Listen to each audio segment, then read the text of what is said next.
மண்மணம் வீசும் காதலே. அத்தியாயம் 2. காலை 5 மணி. மாடூர் கிராமம். பூமி பூஜை போடுவதற்காக ஐயர் மற்றும் சிறிது ஆட்கள் சென்னையிலிருந்து வந்திருந்தனர். அனைத்து ஏற்பாடுகளும் நடந்து கொண்டிருந்தது. காலை 5 மணி அளவில் செல்போனில் அழைத்த அலாரத்தை ஆஃப் செய்துவிட்டு நம் கதையின் நாயகி சைத்தன்யா துயில் கலைந்தாள். தனது காலை கடன்களை முடித்துக்கொண்டு பால் கறந்து வந்தாள். பால் கறந்து வந்தவள் அடுப்படிக்கு சென்று இஞ்சியை தட்டி டீ போட்டு கொண்டிருந்தாள். அவளது பாட்டி காலையிலேயே, "என்ன தாண்டி அம்மா அடுப்படியில உருட்டிக்கிட்டே இருக்கிற?" என்றார்.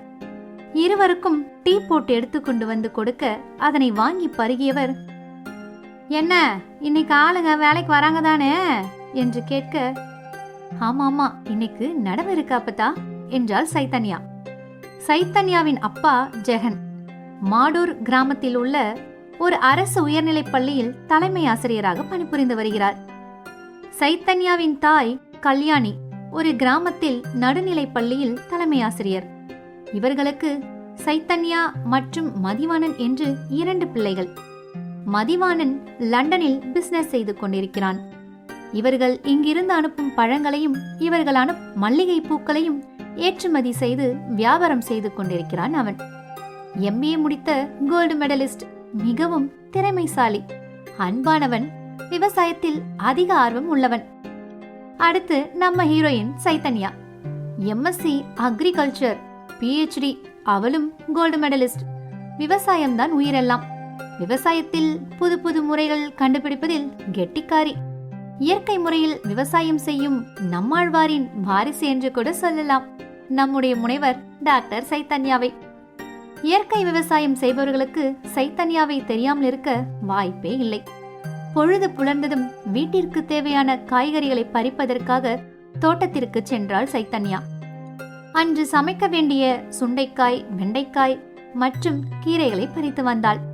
அதற்குள் மணி 6 காண்பிக்க தனது தாய் தந்தைக்கு டீ போட்டு அவர்களை எழுப்பினாள் வாக்கிங் செல்வதற்காக. சைத்தன்யாவின் தந்தை ஜெகனோ, "ஏண்டா ரெஸ்ட் எடுக்க வேண்டியதுதானே?" என்று கூற, சைத்தன்யா தாய் கல்யாணியும், "என்ன எழுப்பியிருக்கலாமேம்மா" என அவர்களின் பாட்டியோ, "செல்லம் கொடுத்து கெடுக்காதீங்க, பொட்ட பிள்ளைக்கு இவ்வளவு செல்லம் ஆகாதடி அம்மா" என்றார். மேலும், "பொட்ட பிள்ளை 5 மணிக்கு எழுந்திருக்கிறது நல்லதுதானே, இதுல என்ன எழுப்பினா என்னன்னு சொல்லிட்டு இருக்கீங்க" என்று கூறினார் சைத்தன்யாவின் அப்பத்தா. 2 பேரும் ஸ்கூலுக்கு போயிட்டு டயர்டா வரீங்க, 6 மணிக்கு எழுந்திருச்சா போதுமா? போதும்பா, 2 பேரும் வாக்கிங் கிளம்புங்க என்று அவர்களை அனுப்பி வைத்தாள் சைத்தன்யா. அனைவருக்குமான மதிய உணவு தயாரானது. அப்பத்தா ஏதாவது பேசிக்கொண்டிருக்க அவளோ எதையும் காதில் வாங்காமல் தனது வேலையை கண்ணும் கருத்துமாய் செய்து கொண்டிருந்தாள். இருவருக்கும் உணவினை பேக் செய்து வைத்தாள். காலை உணவினை தயார் செய்து ஹாட் பேக்கில் வைத்தாள். "அப்பா, இன்னைக்கு நடவு, சாயங்காலம் வர லேட் ஆகும்" என்று கூறினாள். கல்யாணியோ, "பத்திரம்டாமா" என கூற, "அம்மா நான் பாத்துக்கிறேன்" என்று அவர்கள் இருவரையும் பள்ளிக்கு அனுப்பிய பின் அப்படியே சிறிது நேரம் அமர்ந்து தோட்டத்தில் உள்ள ரோஜா பூக்களை ரசித்துக் கொண்டிருந்தாள். இந்த வழியாக மாட்டை ஓட்டிக்கொண்டு சென்ற தாத்தாவோ, "ஏபுள்ள சங்கவி, இன்னைக்கு நடவா? ஆளுங்க எல்லாம் முன்னாடியே வயலுக்கு போனாங்க, என்ன கண்ணு உக்காந்துட்டு இருக்க" என்று கேட்க, "வந்துட்டேன் தாத்தா" என எழுந்தவள், "சங்கவி, உங்கூட வண்டியில நானும் வரனே" என்று பக்கத்து வீட்டு அக்கா லட்சுமி வர, "சரிக்கா வந்துடுறேன்" என்று உள்ளே ஓடினாள் சைத்தன்யா. நல்ல உயரம், ரோஸ் நிறம், கலையான முகம், அழகிய தெற்றுப்பல், நீண்ட கூந்தல், அனைவரையும் அன்பு செய்பவள், அனைவருக்கும் செல்லப்பிள்ளையும் கூட. வயதானவர்களின் வாயில் சைத்தன்யா என்ற வார்த்தை வராமல் நிறைய பேர் சைத்தான், சைந்தவி என்று மாறி மாறி கூப்பிட்டு இறுதியில் சைத்தன்யாவின் பெயர் சங்கவியாக முடிந்தது. அங்குள்ள கிராம மக்களுக்கு, மாடூர் கிராம மக்களுக்கு சங்கவி என்றால் தான் தெரியும். பெரியவர்கள் முதல் சிறியவர் வரை அனைவரும் சங்கவி, சங்கவி அக்கா என்று அழைக்க ஆரம்பித்தனர். லாங் ஸ்கர்ட் அணிந்து தனது அண்ணனின் சட்டையை மேலே போட்டுக்கொண்டு அவள் தலை நிறைய வேப்ப எண்ணெயும் நல்லெண்ணையும் கலந்து தேய்த்து கொண்டு வர, "ஏ சங்கவி, உன் வயசு பிள்ளைங்கெல்லாம் எவ்வளவு மேக்கப் பண்ணிக்கிட்டு இருக்கு, நீ என்ன இவ்வளவு எண்ணெயை வைக்க" என்று லட்சுமி அக்கா கூற, "லட்சுமி அக்கா, எனக்கு வெயில் ஒத்துக்காது, என்னதான் எவ்வளவு எண்ணெய் வச்சாலும் சாயங்காலம் வந்து பாருங்க, என் தலையில ஒரு சொட்டு எண்ணெய் இருக்காது, மண்டை காஞ்சு போய் கிடக்கும் என்று கூறினாள் சைத்தன்யா. அப்பத்தாவும் சுவற்றில் சாய்ந்து அமர்ந்து சைத்தன்யாவை பார்த்து கொண்டு பாக்கிடித்துக் கொண்டிருந்தார். அம்மாடி, அப்படியே அவளை உரிச்சு வச்சிருக்கிறா என்று மனதிற்குள் புலம்பியவர், பத்திரமா போயிட்டு வாதாயி என்றார் அப்பத்தா. தனது பொருட்களை எடுத்துக்கொண்டு ஸ்கூட்டியில் லட்சுமி அக்காவை அழைத்து கொண்டு வயலுக்கு கிளம்பினாள். சைத்தன்யாவின் வயலில் வண்டிகள், கார், லாரி போகும் அளவிற்கு பாதை ரோடு போடப்பட்டு இருந்தது. ஏனென்றால் அங்கு பயிர் செய்யும் விவசாய பொருட்களை எடுத்து செல்வதற்கு வசதியாக மழைக்காலங்களில் சேரில் மாட்டிக்கொள்ளாமல் இருக்கதான் இந்த ஏற்பாடு செய்திருந்தனர்.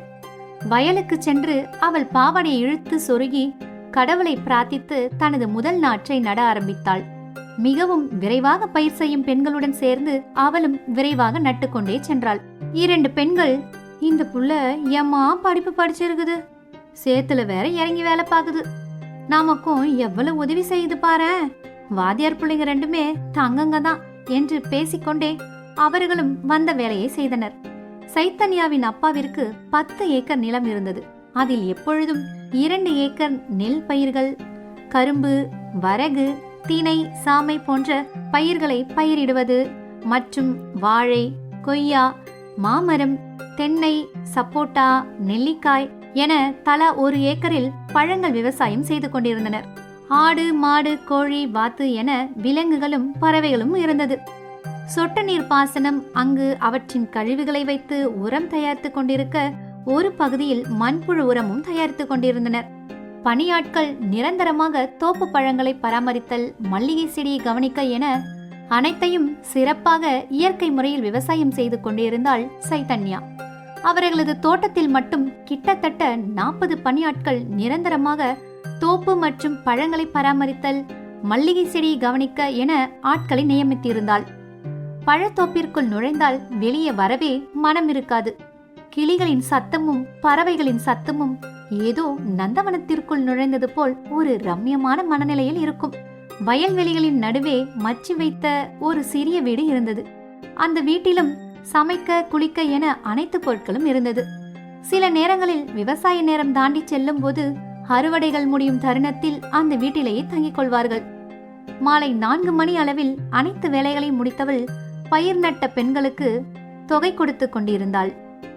பூமி பூஜை முடிந்த பின் ஒரு வேலையும் இல்லாமல் இருக்க குரு அங்கிருக்கும் பெண்களிடம் அந்த வயலின் உரிமையாளர் யார் என்று கேட்க சைத்தன்யாவை காண்பித்தார்கள் அங்கு வயலில் வேலை செய்த பெண்கள். சங்கவி, உன்னை பார்க்க யாரும் வந்திருக்காங்க என்றாள் லட்சுமி. நாற்று நட்டு களைத்து போய் வெளியே வந்தவள், ஏ பாப்பா, அந்த நிலம் உங்களுடையதா என்று கேட்டான் குரு. என்னது, பாப்பாவா என, ஆமா, நீ பாப்பா தானே என்றான் குரு. தன்னை மேலிருந்து கீழே சைத்தன்யா ஒரு முறை பார்த்து கொண்டாள். பாவாடை சட்டை போட்டதாலோ என்னவோ தன்னை பாப்பா என்று சொல்றானோ தடிமாடு என மனதிற்குள் நினைத்து, என்ன விஷயம் என்று கேட்டாள். என்ன, கொஞ்சம் குள்ளமா இருக்கும், அதுக்கு போய் பாப்பான்னு சொல்வானா என்று மனதிற்குள் நினைத்தாள் அவள். சஞ்சய் சொன்னது போல குரு அந்த நிலத்தை வாங்க ஏற்பாடு செய்திருப்பானா? சங்கவி அதுக்கு சம்மதிச்சிருப்பாளா? இதெல்லாம் தெரிஞ்சுக்கணும்னா நம்ம கோல்டு காயின் சேனலை தொடர்ந்து பாருங்கள். உங்கள் ஃப்ரெண்ட்ஸ் அண்ட் ரிலேட்டிவ்ஸ்க்கு ஷேர் பண்ணுங்கள். தேங்க்யூ.